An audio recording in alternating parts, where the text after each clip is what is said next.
तो जैसा कि दोस्तों यहाँ पे देख सकते हैं आप लोग कि ये डिफरेंस है आपका private company and public company में। ठीक है, तो प्राइवेट कंपनी क्या होती है, पब्लिक कंपनी क्या होती है, ये मेजर है, बहुत ज़्यादा आता है पेपर में क्वेश्चंस, तो इसको ज़रूर पढ़ के जाना। मैं आपको बता देती हूँ प्राइवेट कंपनी पब्लिक कंपनी में क्या डिफरेंस होते हैं। पहली चीज़ इतना जान लो, बहुत शॉर्ट फॉर्म में है, कि प्राइवेट जो कंपनी होती हैं वो प्राइवेट सेक्टर वाले चलाते हैं। मतलब जैसे कि आप या हम लोग अगर अपना बिजनेस खोलते हैं तो हम लोग उसे चला सकते हैं, प्राइवेट कंपनीज हमारी कंपनीज होंगी। ठीक है, जैसे कि हम लोग उसे ओपन करते हैं, ठीक है, एक लॉ के थ्रू। और पब्लिक कंपनी की बात करी जाए तो पब्लिक कंपनी जो है पब्लिक के लिए होनी चाहिए, है ना, पब्लिक का सारा काम उसमें होना चाहिए। तो वो जो कंपनी है वो मेजर काम किसका करती है, वो पब्लिक का करेगी। तो ये कंपनी कौन चलाता है, या कि इंडियन गवर्नमेंट चलाती है, इंडियन गवर्नमेंट हो या कोई भी गवर्नमेंट हो, तो वो गवर्नमेंट चलाती है किसको, पब्लिक कंपनी को, क्योंकि वहाँ पे वर्क जो है सारा का सारा पब्लिक के हित में होता है।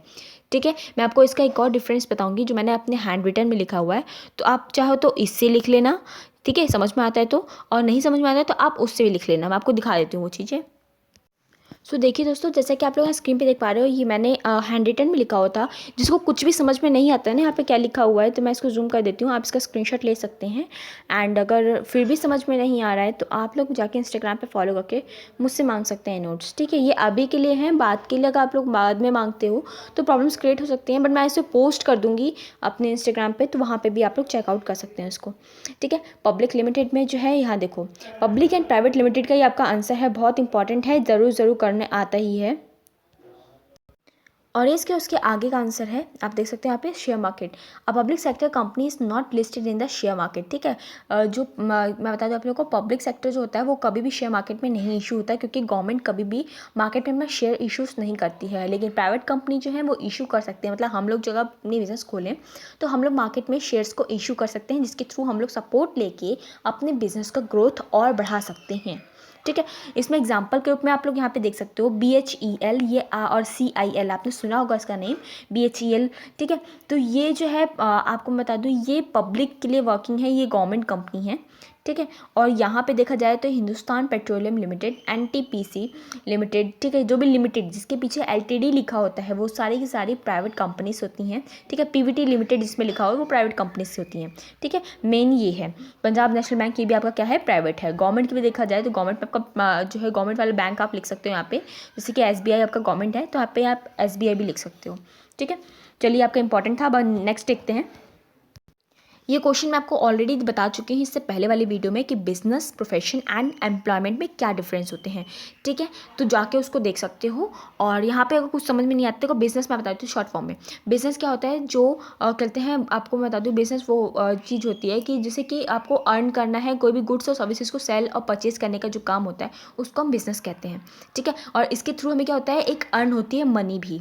ठीक है, तो ये लिखना होता है, पॉइंट्स है। तो आपको मैं बता दूँ प्रोफेशन क्या होता है, आपको मैं बताऊँ प्रोफेशन ये होता है कि आपका ये डिफरेंस है। ठीक है, डिफरेंशिएशन बिटवीन, ये आपको बता रखा अलग अलग, तो ये कैरेक्टरिस्टिक्स है, ये डिफरेंशिएशन भी है। पेपर में अगर आता है कि प्रोफेशन और बिजनेस में डिफरेंस बताओ तो आप लिख सकते हो। ठीक है, तब एम्प्लॉयमेंट मत लिखना, और अगर बोला जाए कि बिजनेस और एम्प्लॉयमेंट में क्या डिफरेंस है तब भी आप इसे लिख सकते हैं। एम्प्लॉयमेंट वो होता है कि जहाँ हम कहीं जाके काम करें। प्रोफेशन वो होता है कि हमारे अंदर एक स्किल्स है, कि हम टीचर हैं तो हम पढ़ा सकते हैं, तो आप में क्या है, वो स्किल्स है, टीचर की स्किल्स होती है। ठीक है, इस तरीके से डॉक्टर के पास क्या है, डॉक्टर के पास उसके पास स्किल्स है, स्पेसिफिक स्किल्स है, जिसके थ्रू वो पेशेंट को ट्रीट कर सकता है। ठीक है, तो एक कोई फील्ड में, कोई एक पर्टिकुलर फील्ड में उसको काम आता हो, उसे हम कहते हैं प्रोफेशन। और economic activity, non economic activity मैं ऑलरेडी इससे पहले वाली वीडियो में बता चुकी हूँ, इसका स्क्रीनशॉट ले सकते हैं। ये भी इंपॉर्टेंट क्वेश्चंस हैं, ये बहुत इजी फॉर्म में लिखा गया, आप इसे रीड भी करोगे ना तो पेपर में लिख के आ सकते हो। एज इट इज़ ऐसे ही बना के लिखना है, नीट एंड क्लीन लिखना है। ठीक है, और कुछ अगर एक्सप्लेन करना चाहते हो तो प्लीज़ उसे डायग्रामेटिक फॉर्म में ज़रूर बनाना, मतलब कि एक डमी टाइप बना देना। ठीक है, दो अगर कंपनीज की बात करें तो दो एक बॉक्सेस बना के उसमें लिख देना, बैंक है और कस्टमर बीच में किस तरीके से इंटरेक्ट कर रहा है, उससे कैसे बातें कर रहा है, गुड्स से सेल्स कैसे हो रही हैं। तो कुछ भी ड्राइंग बना के ना आप लोग अगर एक्सप्लेन करते हो तो आपको प्लस नंबर और मिलते हैं। मैं बता दूँ आप लोग को, एग्जामिनर को अच्छा लगता है कि हाँ ये बहुत भरा भरा सा है और बहुत ब्यूटीफुली इसको डेवलप किया गया है, तो आपको जो है वो अच्छे नंबर प्रोवाइड करेगा। तो मेरा मतलब यही है कहने का। ठीक है। और यहाँ पे कंपैरेटिव, अभी देखो ये मोस्ट इंपॉर्टेंट क्वेश्चन है, जो कि sole proprietorship, partnership, joint Hindu family business, cooperative society, joint stock company, इनमें से अगर किसी का भी डिफरेंस बोला जाता है तो आप लोग इसे लिख सकते हो। डिफरेंस नहीं भी बोलता है या उनके बारे में बोलता है कि मीनिंग क्या होता है और ये क्या काम करते हैं, कहाँ पे क्या करते हैं, तो ये डिफरेंस जो है ना, इस डिफरेंस को याद रख लेना अच्छी तरीके से। ये डिफरेंस में ही आपके आंसर सारे के सारे लिखे हुए हैं। जिनको नहीं मिलता है जाके इंस्टाग्राम पे फॉलो करो, समझ में नहीं आ रहा है तो मुझसे मांग सकते हैं आप लोग नोट्स। और इसके बाद क्या है, प्राइवेट सेक्टर एंटरप्राइजेस और पब्लिक सेक्टर एंटरप्राइज, ये मोस्ट इंपॉर्टेंट है। ठीक है, जो मैं आपको भी बताया अभी थोड़ी देर पहले, ये वही क्वेश्चन है, आप इसका स्क्रीनशॉट अगेन ले लो। आगे देखते हैं, इक्विटी शेयर और प्रेफरेंस शेयर, ये आता ही है। लास्ट ईयर जो मैं बता दूँ आप लोग को भी, जून 2020 का पेपर जो अभी सितंबर में हुआ था, ये उसमें भी आपका आया हुआ था। और इसके बाद शेयर्स और डिबेंचर्स में भी डिफरेंस आते हैं कि शेयर्स क्या होते हैं एंड डिबेंचर्स क्या होते हैं। देखो ये इंपॉर्टेंट है, शेयर्स और डिबेंचर में क्या डिफरेंस होते हैं। वैसे आज तक अभी तक आया नहीं है शेयर डिबेंचर में डिफरेंस, बट आपको पता होना चाहिए कि डिबेंचर और शेयर्स में क्या डिफरेंस होता है। शेयर्स वो होते हैं जो कि आप लोग अपनी मर्जी से शेयर्स में पैसा लगाते हो, ठीक है। और डिबेंचर्स क्या होते हैं, डिबेंचर्स जो है कंपनी जो है इशू करती है, उसे ज़रूरत होती है, ठीक है। अगर डिबेंचर इशू करती है तो उसमें फ़ायदा क्या रहता है, बता दो यहाँ पे। फीचर ये है नॉर्मल से वर्डों में कि शेयर्स के जो अमाउंट होता है वो फिक्स नहीं रहता है, और इसमें अगर आप लोग शेयर होल्डर हो तो अगर कंपनी को लॉस होता है तो आपको भी लॉस होगा, अगर कंपनी को प्रॉफिट होगा तो आप लोगों को भी प्रॉफिट वहाँ पे गेन मिलेगा। डिबेंचर की बात करते हैं तो डिबेंचर में क्या हो जाता है, इसका बिल्कुल अपोजिट होता है। जैसे कि आप लोग एक लोन प्रोवाइडर हो जाते हो किसी भी कंपनी के, ठीक है। आपने क्या किया, कंपनी को पैसे की जरूरत थी, उसने डिबेंचर इशू किया और आपने उसके डिबेंचर्स को परचेज कर लिया। तो यहाँ पे बात होती है कि उस कंपनी ने आपसे क्या लिया है, लोन लिया है। अब चाहे वो कंपनी डूबे या उसको प्रॉफिट हो, तो पहला आपको जो मैं बता दूं यहाँ पे, तो आपको तो प्रॉफिट होना ही होना है। प्रॉफिट मतलब कि आप लोग का जो अमाउंट फिक्स होगा कि 10% आपको जो इंटरेस्ट मिलेगा, तो वो डेफिनेटली आपको मिलता ही रहेगा, चाहे उसको प्रॉफिट होता जा रहा है चाहे उसको जो है लॉस हो रहा है। तो ये इसमें आपको कोई इफेक्ट नहीं पड़ता है। मेन डिफरेंस में ये आता है, ठीक है। अगला देखते हैं यहाँ पे, पब्लिक डिपॉजिट और बैंक लोन्स, इसमें क्या डिफरेंस होता है। पब्लिक डिपॉजिट जो पब्लिकली डिपॉजिट किया जाता है, और बैंक लोन्स आपको पता है बैंक लोन्स का मतलब क्या होता है, ठीक है। तो ये आपका मेजर डिफरेंस है। और ये अगला आप लोग देख सकते हैं, कैपिटल मार्केट और मनी मार्केट में डिफरेंस। देखो मैं बता दूँ, कैपिटल मार्केट और मनी मार्केट में डिफरेंस आता ही आता है। कैपिटल मार्केट कहते हैं हम लोग किसको, a section of a financial market where long term securities are issued and traded, ठीक है। ट्रेडेड का मतलब आपको पता है, ठीक है। इशू किया जाए और ट्रेड करना जाए, मतलब कि बाहर यूज़ किया जाए उसका, ठीक है, ट्रेड करके। तो मैं बता दूँ ये रिलेशनशिप होता है फाइनेंशियल मार्केट जहाँ पे लॉन्ग टर्म चलता है। कैपिटल मार्केट लॉन्ग टर्म के लिए होती है, मनी मार्केट शॉर्ट टर्म के लिए होती है, एक मिनिमम टाइम के लिए यहाँ पे आई होती है, ठीक है। फाइनेंशियल इंस्ट्रूमेंट्स की बात करें तो कैपिटल मार्केट में हम आपके जो शेयर्स होते हैं, डिबेंचर्स होते हैं, बॉन्ड्स, रिटेन, ठीक है, अर्निंग एक्सेट्रा, ये सब आपके किस में आते हैं, कैपिटल मार्केट में आते हैं। और मनी मार्केट की बात करें तो यहाँ पे ट्रेजरी बिल्स होता है और कमर्शियल बिल पेपर होता है, ठीक है। कमर्शियल बिल पेपर मैं आपको बता दूँ, ट्रेजरी बिल्स वो बिल्स होते हैं, जस्ट सपोज मैं आपको बताती हूँ, देखो यहाँ पे एक्सप्लेन करती हूँ, बहुत शॉर्ट फॉर्म में है। कैपिटल मार्केट में क्या होता है कि शेयर्स इशू होते हैं, आपने शेयर्स को खरीद लिया। पता है यहाँ पे क्या होता है, जब तक कंपनी बंद नहीं होती, मतलब कंपनी अब आगे नहीं चलने वाली है, बंद अपनी कंपनी को वो बंद नहीं कर लेता, तब तक आप लोग जो है उसी को शेयर्स नहीं बेच सकते। किसको, कंपनी को शेयर्स नहीं मतलब बेच सकते, उसी कंपनी को जिसकी कंपनी के शेयर्स हैं। आप लोग क्या कर सकते हो, उस कंपनी के जो शेयर हैं वो किसी और बंदे को बेच सकते हो, ठीक है। डिबेंचर में क्या, अब मैं बता दूँ यहाँ पे आपका डिबेंचर में भी सेम यही प्रोसेस होता है। और मनी मार्केट में क्या होता है, ट्रेजरी बिल होता है। ये क्या होता है, दो कंपनी के बीच का आपस में ही लेन देन होता है।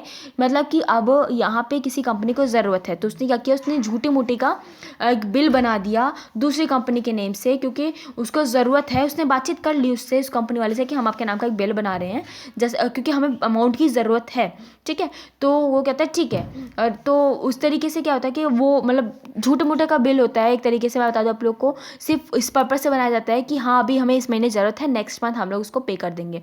तो ये इस तरीके का जो है ये वर्किंग वहाँ पे होती है, क्योंकि उसको ज़रूरत थी अपने प्रोडक्ट्स की, और इसलिए बिल्स को यहाँ पे डेवलप किया जाता है। मैंने ऑलरेडी इसके बारे में अकाउंट्स में यहाँ पे समझाया हुआ है। आप लोग अकाउंट्स की अगर देखी होगी वीडियो आप लोगों ने तो आपको समझ में आ रहा होगा।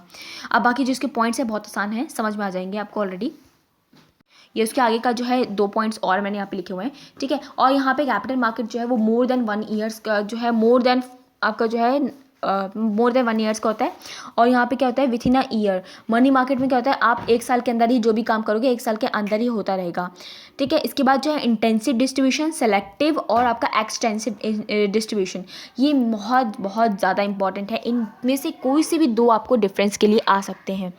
It is a form of marketing strategy, ठीक है। इसको आप पढ़ लेना, बहुत आराम समझ में आता है। मैं आपको शॉर्ट फॉर्म में समझाती हूँ। इंटेंसिव वो होते हैं जो रेगुलर बेसिस के प्रोडक्ट होते हैं, उनके डिस्ट्रीब्यूशन की बात की गई है। डिस्ट्रीब्यूशन मतलब कि बेचने की बात की गई है, ठीक है। रेगुलर बेस में आपके कौन कौन से प्रोडक्ट हैं, आपका डेटॉल, आपके जो है सोप हो गए, मिल्क हो गया, ठीक है। इस तरीके से आपका जो है जो भी चीज़ें हैं वो सारी चीज़ें आ जाएंगी।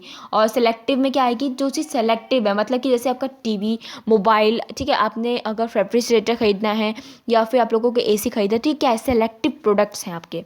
एक्सटेंसिव में वो प्रोडक्ट आते हैं जैसे लग्जरी गुड्स, ठीक है, जैसे आपकी जैसे यहाँ पे मैं लिखा है कि ऑटोमोबाइल, लग्जरी कार्स हो गई आपकी, ठीक है, कार्स ये सब। तो ये क्या होगी कि एक्सटेंसिव आपके जो है यहाँ पे डिस्ट्रीब्यूशन में आती है। अब आप इसके थ्रू आराम से समझ सकते हो कि हमें क्या क्या बातें, क्या क्या पॉइंट हम यहाँ पे लिख सकते हैं। अब दोस्तों मैं आपको जो टॉपिक बता रही हूँ उन टॉपिक्स को ज़रूर करके जाना। यूनिट 3 में आपको बता दूँ, ये आपका ब्लॉक 2 का है मे बी, या फिर ब्लॉक 3 के, जो भी है आपको बता दूँ। ये चैप्टर नेम है forms of business organization second, उसका टॉपिक है। यहाँ पे इंपॉर्टेंट आपका जो है मैं बता दूँ बहुत सिंपल शब्दों में, यहाँ पे आपका ज़्यादा कुछ इंपॉर्टेंट नहीं है। सिर्फ आपको क्या करना है, 3.4 जो है criteria of choice of organization, ये ज़रूर कर लेना। 3.3 comparison of various forms of organization, इसको भी ज़रूर कर लेना। 3.3, 3.4, 3.5 में से आपका जो है ये आ सकते हैं। इन तीनों पॉइंट्स को देख लेना, रीड कर लेना, ठीक है, इन सभी के टॉपिक्स को। अगला देखते हैं बिजनेस प्रमोशन। बिजनेस प्रमोशन में आपका एंटरप्रेन्योर, ये बहुत इंपॉर्टेंट है। एंटरप्रेन्योर में डिफरेंस बोला जाता है आपको, ठीक है, कि एंटरप्रेन्योर में और आपका जो है एंटरप्रेन्योर, मतलब मैं आपको बता दूँ आपको प्रोमोटर में और एंटरप्रेन्योर में डिफरेंस आपसे पूछ सकते हैं। तो यहाँ पे 4.2, 4.3, 4.4 में जो आपका यहाँ पे प्रॉपर्टी कंसर्न है, पार्टनरशिप आपका फर्म है, joint stock company, cooperative society, इनके बारे में आपको पता होना चाहिए कि क्या होते हैं, इनके मतलब क्या हैं, ठीक है, और ये इनका वर्किंग क्या होता है, ये देख लेना। और फीचर्स उसके जो हैं उसको ज़रूर पढ़ लेना। सिर्फ पढ़ लेना, पेपर में आप लोग बना के आराम से लिख सकते हो इस चीज़ को, क्योंकि बहुत ज़्यादा हार्ड नहीं है। और नहीं समझ में आता है तो मुझसे पूछ लेना आप लोग, ठीक है। आगे देखते हैं एडवर्टाइजिंग। एडवर्टाइजिंग बहुत ज़्यादा इंपॉर्टेंट है, आता ही आता है, तो प्लीज़ इसको ज़रूर पढ़ के जाना, पूरा चैप्टर पढ़ के जाना। बहुत मज़ेदार चैप्टर है और मैं बता दूँ बहुत ही आसान चैप्टर है। आप लोग रीड करोगे ना, आप देखोगे कि आपके इन्वायरमेंट में ये सब चीज़ें हो रही हैं। रीड नहीं भी करके जाओगे ना तो कम से कम मैं बता दूँ आप लोग को मतलब ये फ़ायदा नहीं मिल पाएगा कि आप लोग नहीं लिख सकते हो, लेकिन कोई बात नहीं, आप बना के लिख सकते हो। बट फिर भी अगर आप रीड कर लोगे ना तो आपके माइंड में सारे के सारे पॉइंट्स बिल्कुल एकदम घुस जाएंगे अच्छी तरीके से। पेपर में आप लोग उसे लिख सकते हो। डिफरेंस बिटवीन एडवर्टाइजिंग और पब्लिसिटी, ठीक है, ये आता ज़रूर है, इसको ज़रूर कर लेना। डिफरेंशिएशन जो वाला है 8.3 टॉपिक पॉइंट है, ठीक है। उसमें व्हाट इज़ पब्लिसिटी क्या होती है, ठीक है, ये ज़रूर कर लेना। हाउ डज एडवर्टाइजमेंट जो है वो डिफरेंट है किससे, पब्लिसिटी से, ये क्वेश्चन बहुत इंपॉर्टेंट है। इस टॉपिक को पढ़ लेना क्योंकि पेपर में यही क्वेश्चन देते हैं ऐसे ही। उसके बाद क्या है, ऑब्जेक्टिव क्या होते हैं एडवर्टाइजमेंट के, रोल क्या क्या होता है एडवर्टाइजमेंट का, ठीक है, आर्गुमेंट अगेंस्ट एडवर्टाइजिंग, ठीक, ये पूरा चैप्टर इंपॉर्टेंट है। मैं आपको सीधी शब्दों में बताऊँ, ठीक है, किस किस तरीके की एडवर्टाइजमेंट होती हैं, मैसेज हम लोग किस तरीके से मार्केट में दे सकते हैं, अपने कंज्यूमर को किस तरीके से अट्रैक्ट कर सकते हैं अपने प्रोडक्ट के रिलेटेड, वो सारी चीज़ें जो इस चैप्टर में बताई गई। तो एडवर्टाइजमेंट का सबसे इंपॉर्टेंट चैप्टर है, इसको पूरा पढ़ के जाना। अगला बात कर लेते हैं हम मैथड ऑफ रेजिंग फाइनेंस। ये फाइनेंस वाला चैप्टर है, जिसको फाइनेंस की थोड़ी बहुत नॉलेज होगी तो प्लीज़ इस चैप्टर को ज़रूर अच्छे से समझ में आ जाएगा। नहीं भी है तब आप इसके ना मतलब को समझ लो कि हाँ ये क्या होता है, उसका मतलब क्या है। रट्टा लगा सकते हो तो रट्टा लगा लो डेफिनेशंस को, नहीं समझ में आ ही जाएगा क्योंकि बहुत आसान तरीके से लिखा हुआ है, कोई हार्ड नहीं लिखा है, ठीक है। इतना पता होना चाहिए आपको कि कैपिटल स्ट्रक्चर क्या होता है, कैपिटल स्ट्रक्चर में कितने पॉइंट्स आते हैं, ओनरशिप कैपिटल क्या होती है, बोरोड कैपिटल क्या होता है, व्हाट इज़ कैपिटल स्ट्रक्चर, ये इंपॉर्टेंट क्वेश्चन है जो कि मैं आपको बताए थे अभी लास्ट जो है वीडियोस में, लास्ट के 2 वीडियोस में आपको ऑलरेडी बताया था कि कैपिटल स्ट्रक्चर वाला क्वेश्चन इंपॉर्टेंट है, तो इसको ज़रूर करना होगा। रेजिंग फाइनेंस वाला भी आपका यूनिट जो है वो बहुत ज़्यादा इंपॉर्टेंट है। अगला चलते हैं और यहाँ पे source of long term finance and under writing. What is under writing क्या होता है, ये क्वेश्चन आता ही आता है। बुक में आपको आंसर्स मिलेंगे अच्छी तरीके से, आप बस रीड करो, अपनी मर्जी से बना के लिखना, क्योंकि वहाँ पे ये नहीं देखते कि आपने बुक से एग्जैक्ट कॉपी किया है नहीं किया है, लेकिन हाँ का आप लोग कॉमर्स की लैंग्वेज का इस्तेमाल करना। कॉमर्स मतलब कि मैं आपको बता दूँ, आसान शब्दों का मतलब इस्तेमाल करना कि वो जा रही थी, ही कहते हैं ही वॉज गोइंग समथिंग, इस तरीके से नहीं, थोड़ा सा एडिशन करना, थोड़ा सा जैसे आप टेक्निकल में काफ़ी चीज़ें ऐड करते हो ना, मतलब कि हाँ ये बॉटम टू अप अप्रोच थी, ठीक है, टॉप टू डाउन अप्रोच है, तो अप्रोच ये सब बोलते हैं ना, इस तरीके से तो टेक्निकल लैंग्वेजेस हैं। तो वैसे ही कॉमर्स में आपको जो है इस तरीके की बिजनेस लैंग्वेज का इस्तेमाल करना है थोड़ा बहुत, ठीक है। बाकी चलता है, आप लोग अपनी लैंग्वेज में लिखो, कोई फ़र्क नहीं पड़ता। ड्राइंग का इस्तेमाल कर लेना, जिसके थ्रू एक्सप्लेनेशन अच्छी हो जाती है। इसके बाद है स्टॉक एक्सचेंज। ये स्टॉक एक्सचेंज वाला टॉपिक भी आपका इंपॉर्टेंट है, ठीक है। इसमें आपको करना क्या है, factor affecting price on a stock exchange, ये पढ़ लेना।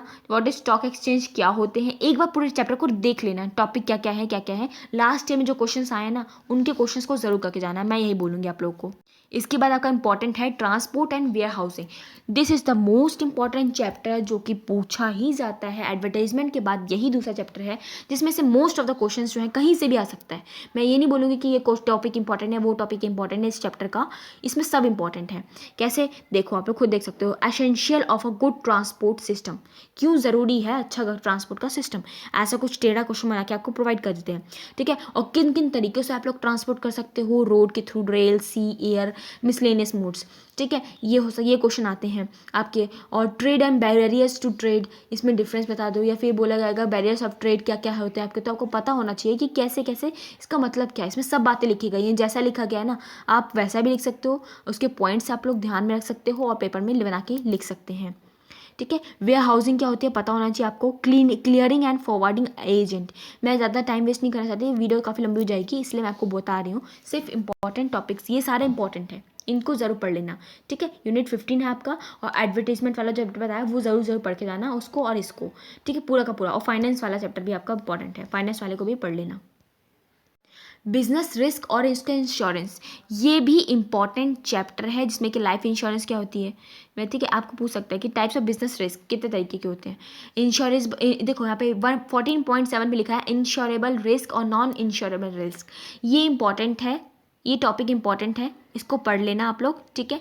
और कॉन्ट्रैक्ट ऑफ इंश्योरेंस में component of an insurance contract, legal aspect of insurance, ये टॉपिक इंपॉर्टेंट है। 14.7, 14.8, 14.9, तीनों टॉपिक बहुत ज़्यादा इंपॉर्टेंट है।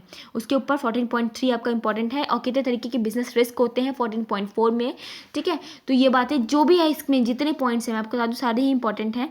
और यहाँ पे रिस्क मैनेजमेंट, कितने तरीके के रिस्क हो सकते हैं, कैसे मैनेज करोगे उस चीज़ को, तो ये आपसे क्वेश्चन पूछ सकते हैं पेपर में। तो प्लीज़ इसको एक बार रीड करना है आपको, सिर्फ रीड कर लो, ठीक है। इसे कहानी की तरह रीड कर लो कि हाँ मतलब ये होता है, ठीक है ये होता है, और कंपैरिजन लगाओ कि रियल लाइफ में ऐसा होता है, इस तरह हाँ मैंने देखा था कि ऐसा, मैंने सुना था कि हाँ उस कंपनी में ऐसा हुआ था, या मैंने न्यूज़पेपर में पढ़ा था, तो कुछ ऐसे कंपैरिजन लगा लोगे ना तो आपके दिमाग में रहेगा ये चीज़ें।